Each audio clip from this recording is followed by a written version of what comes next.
اب جو بارات لے کر آتے ہیں وہ کہتے ہیں ہم بڑے شریف لوگ ہیں، اور واقعی شریف لوگ ہوتے ہیں، ایسی بات تو نہیں ہے کہ بغیر شرافت کے کوئی شادی کرنا چاہتا ہو، لیکن بہرحال سارے ایک برابر بھی نہیں ہوتے. تو کہتے یہ ہیں کہ جب آپ نے ہم پر اتنا بڑا احسان کر دیا، بیٹی دے دی، اس کے بعد پیچھے کیا رہ گیا؟ جب آپ نے ہمیں تو خود احسان مند کر دیا کہ ہم آپ کا کے احسان کا شکریہ ادا نہیں کر سکتے جتنا بڑا احسان آپ نے ہم پر کیا. پھر بات جب شروع کرتے ہیں تو کہتے ہیں اچھا چلو ہم بیٹی لینے آئیں گے، دو چار لوگ جو ہمارے پاس ہمارے ساتھ آ گئے، ظاہر ہے بیٹی کو اس طرح تو نہیں لے کے جانا. اور دو چار سے بعد سینکڑوں اور بعض اوقات ہزار تک بھی تعداد پہنچ جاتی ہے. اور پھر کہا یہ جاتا ہے شادی روز روز تو نہیں ہوتی، کچھ ارمان بھائیوں کے ہیں، کچھ ارمان ماں باپ کے ہیں، کچھ ارمان رشتہ داروں کے ہیں. تو سارے ارمان دلہن کے گھر ہی جا کے پورے ہوتے ہیں، یعنی دلہن کے گھر یا کسی شادی ہال میں یا کسی ہوٹل میں، کسی ریسٹورنٹ میں ہی جا کے پورے ہوتے ہیں. اس طرح سے ہم دیکھتے ہیں کہ جب تعداد طے ہو جاتی ہے تو کہتے ہیں کہ دیکھیں کھانا اچھا ہونا چاہیے، فلاں ہوٹل ٹھیک رہے گا، یا ہماری اس موقع پہ انسلٹ نہ ہو جائے، ہم عزت دار لوگ ہیں، ہم یہ بے عزتی برداشت نہیں کر سکیں. یہ کیسی عزت ہے؟ کیا فقیر کی عزت ہوتی ہے جو ہاتھ پھیلا کے کسی سے کھانا مانگتا ہے؟ یہ کیسی فقیری ہے؟ ہاتھ پھیلا کے کہتے ہو کہ ہمیں کھانا دو، ہمارے سارے رشتہ داروں کو بھی کھانا دو. ایسی فقیری تو کہیں دیکھی نہیں گئی کہ فقیر کہے کہ مجھے فلاں درجے کا ہوٹل چاہیے، فلاں درجے کا کھانا چاہیے، سارے اہل خاندان کا اور سارے شہر کا ہی کھانا دو. جہاں جہاں بھی ہماری تعلق داری ہے، نبی صلی اللہ علیہ وسلم نے اس شخص کو جو بھیک مانگتا تھا، اس شخص کو یہ کہا تھا کہ کیا تمہارے پاس کوئی ایسی چیز ہے جس سے تم گزر بسر کرتے ہو؟ کہنے لگا ایک پیالہ اور ایک کمبل کے سوا کچھ نہیں. آپ نے فرمایا جاؤ اسے بیچو، کلہاڑا لے کے آؤ، جنگل سے لکڑیاں کاٹ کر لاؤ، قیامت کے دن میں تمہارے چہرے پہ بھیک مانگنے کا داغ نہ دیکھوں. یہ کیسا داغ ہے جو بیٹے کی شادی کے موقع پر برداشت کیا جاتا ہے؟ ایک نہیں سینکڑوں داغ ہے. ایک ایک کے کھانے کی بھیک مانگی ہے. کیوں بھکاری بن گئی ہے پوری سوسائٹی؟ ایک تو کسی کی بیٹی لیتے ہیں اور بیٹی لیتے ہیں بھیک مانگتے ہیں، کھانے کی بھیک، اعلیٰ درجے کے ہوٹل کی بھیک، جہیز کی بھیک، اور پھر جو کچھ طے کیا جاتا ہے اس موقع پر، مزید فرمائشیں، کبھی لڑکے کی ماں کو زیور پہنانے کی صورت میں بھیک، کبھی رشتہ داروں کے جوڑے مانگنے کی بھیک، اور کبھی کبھی ایسا بھی ہوتا ہے کہ سارے رشتہ داروں کو بڑے بڑے تحائف تقسیم کروانے کے لیے ڈیمانڈ کی جاتی ہے، الیکٹرانکس اور جیولری اور بہت کچھ. اندر سے فقیر ہو گئے ہیں. یہ کیسی فقیری ہے؟ فقیر کو تو زکوٰۃ بھی لگتی ہے، انما الصدقات للفقراء، لیکن یہ مالدار فقیر کیسے ہیں؟ مال بھی ہے، عزت دار بھی ہیں، شریف بھی کہتے ہیں، پھر بھی بھیک مانگتے ہیں. کس نبی کی امت ہو؟ اس نبی نے تمہیں بھیک مانگنا سکھایا تھا، اس نبی کے ساتھ تعلق جوڑتے ہو، اس نبی کی شفاعت سے آپ جنت جانا چاہتے ہو. جنت جانے کا راستہ بھکاری بننے کا راستہ ہے. آپ کسی کو اتنا پریشرائز کریں گے، اتنا ٹیررائز کریں گے اور جنت کی امید رکھیں گے؟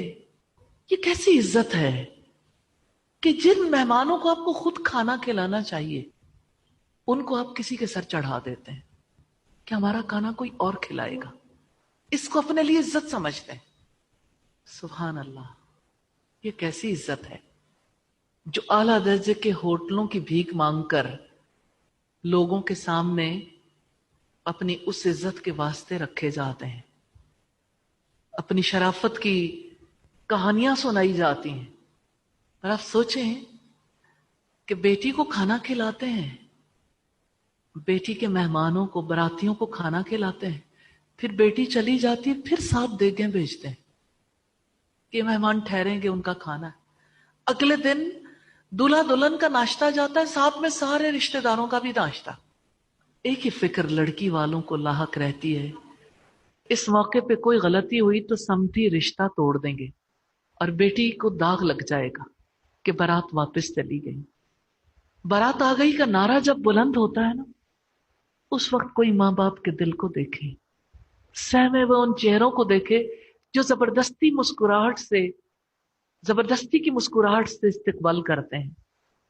ہم ضرور دیکھیں گے کہ نبی صلی اللہ علیہ وسلم کے دور میں بارات کا کیا کانسیپٹ تھا۔ آپ صلی اللہ علیہ وسلم بھی ایک معاشرے کا حصہ تھے، آپ کے دور میں بھی نکاح ہوتے تھے، آپ کا بھی نکاح ہوا، آپ نے اپنی اولاد کے بھی نکاح کیے، آپ کے دور میں اور صحابہ کرام نے بھی نکاح کیے، لیکن ہم جب تاریخ کے اوراق پلٹتے ہیں تو دور دور تک کسی بارات کا کوئی تصور نہیں ملتا۔ بارات ہے ہی نہیں، جس کسی کے نکاح کو دیکھ لو بارات ہے ہی نہیں۔ بارات کا یہ تصور نبی صلی اللہ علیہ وسلم کے دور میں نہیں ملتا، ان کے نکاح تو بارات کے بغیر ہی ہو گئے۔ ہمارے یہاں بارات کے بغیر نکاح کا، شادی کا کوئی تصور ہی نہیں ہے۔ ایک ہی تقریب اس دور میں ہوتی تھی، ولیمہ۔ ایوری ون نوز کہ ایک ہی مسنون تقریب ہے، ولیمہ۔ اور ہمارے یہاں جو سب سے بڑی تقریب ہوتی ہے وہ نکاح کی ہوتی ہے، حالانکہ رسول اللہ کے عہد میں نکاح انتہائی سادگی کے ساتھ ہو جاتا تھا۔ چلیے دیکھتے ہیں، ایک شخص نے شادی کی ہے، نبی صلی اللہ علیہ وسلم کے دوست ہیں، مالدار بھی ہیں، آپ کو ان کی باتیں یاد ہوں گی کہ اللہ کے رسول، اللہ کی قسم مٹی کو بھی ہاتھ لگاتا ہوں سونا ہو جاتی ہے۔ آپ کو وہ یاد ہوں گے کہ غزوہ تبوک کا موقع ہے، 4000 دینار لے کر آئے تھے۔ 4000 دینار اس وقت بہت بڑی رقم تھی، نبی صلی اللہ علیہ وسلم کے سامنے لا کر ڈالے تھے۔ اس موقع پر حضرت عثمان نے 1000 دینار دیے تھے، اور آپ ان دیناروں کو الٹتے پلٹتے جاتے تھے۔ 1000 سواریاں دی تھی، اور آپ نے فرمایا کہ آج کے بعد عثمان کا کوئی گناہ اسے نقصان نہیں دے گا، یعنی اتنی بڑی نیکی ہے۔ 1000 نہیں، 4000 دینار لے کے آنے والے سیدنا عبد الرحمن بن عوف رسول اللہ کے پاس آئے ہیں، ان کے کپڑوں کو زعفران لگا ہوا ہے، زرد رنگ۔ رسول اللہ وہیں رہتے ہیں، سب سے معزز ہستی ہیں۔ آپ صلی اللہ علیہ وسلم نے ان سے پوچھا شادی کر لی ہے؟ انہوں نے کہا کہ ہاں، یعنی رنگ زرد رنگ لگا ہوا تھا جس پر آپ نے کہا، تو آپ نے ان سے یہ نہیں کہا مجھے کیوں نہیں بلایا، یا ہمارے بغیر ہی نکاح کر لیا۔ وہ یہ بھی سوچ سکتے تھے کہ رسول اللہ نکاح پڑھائیں گے تو کتنی برکت ہو جائے گی، رسول اللہ کی شرکت کی برکت ہو جائے گی۔ آپ صلی اللہ علیہ وسلم نے ان سے پوچھا کتنے مہر پر کیا ہے، کیونکہ نکاح میں سب سے امپورٹنٹ چیز مہر ہے۔ دینے والا ہاتھ، لڑکے والوں کا ہاتھ دینے والا بنے، فقیر نہ بنے۔ آپ صلی اللہ علیہ وسلم نے فرمایا الید العلیا خیر من الید السفلی، اوپر والا ہاتھ نیچے والے ہاتھ سے بہتر ہے، خیرم بہتر ہے ید سفلا سے، نیچے والے ہاتھ سے۔ اب لڑکے والوں کا ہاتھ یہ ہے، کھانا دے دو، کھانا دے دو، کھانا دے دو، 1 دے دو، 100 دے دو، 100 لوگوں کا کھانا، 400 لوگوں کا کھانا، 500 لوگوں کا کھانا دے دو، ہم عزت والے ہیں ہمیں کھانا دے دو، فلاں ہوٹل میں دے دو، فلاں ریسٹورنٹ میں، فلاں شادی ہال میں دے دو، ہماری عزت کا سوال ہے ہمیں کھانا دے دو۔ رسول اللہ نے کیا پوچھا؟ یہ نہیں پوچھا بارات میں کتنے لوگ تھے، یہ بھی نہیں پوچھا کھانا کیسا تھا، کیونکہ اس کا تصور ہی نہیں تھا۔ آپ نے سوال کیا کیا ہے؟ کتنا مہر دیا ہے بھائی؟ کیونکہ اسلام ہمیں یہ بتاتا ہے استطاعت رکھنے والے پر اس کی وسعت کے مطابق مہر ہے، اور جو کمزور ہے مالی اعتبار سے اس کی وسعت کے مطابق، تنگ دست پر اس کی قدرت کے مطابق اور مالدار پر اس کی قدرت کے مطابق۔ لڑکی لے کے آنی ہے، مال دے کر لاؤ، کیا دے رہے ہو، کیا دیا؟ تو انہوں نے کہا کھجور کی گٹھلی کے برابر سونا دیا ہے، اتنا سونا دیا ہے بس۔